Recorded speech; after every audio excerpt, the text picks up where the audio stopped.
اب میرے نبی پاک علیہ السلام کی حدیث سنیں، حضور فرماتے ہیں روزانہ بیت اللہ شریف پر اللہ کی 120 رحمتوں کا نزول ہوتا ہے۔ یا رسول اللہ کس وقت ہوتا ہے؟ فجر کے وقت، ظہر کے وقت، عصر کے وقت، طواف کے وقت، نماز کے وقت؟ کب؟ تو حضور نے طے کر کے بتایا، فرمایا 120 رحمتیں اللہ خانہ کعبہ پہ نازل فرماتے ہیں۔ یا رسول اللہ کب؟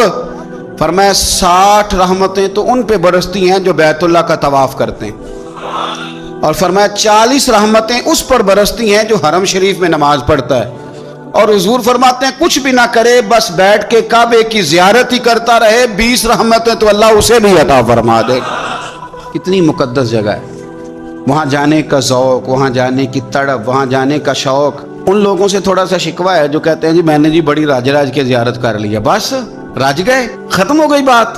سنو، نبی پاک علیہ السلام نے 53 سال حیات ظاہرہ کے وہاں گزارے، 53 سال۔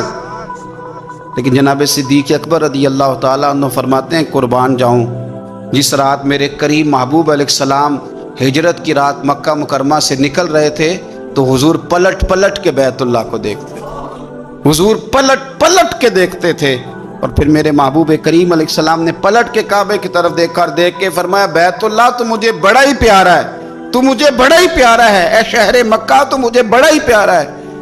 فرمایا اگر میری قوم مجھے پریشان نہ کرتی میں تجھے کبھی چھوڑ کے نہ جاتا۔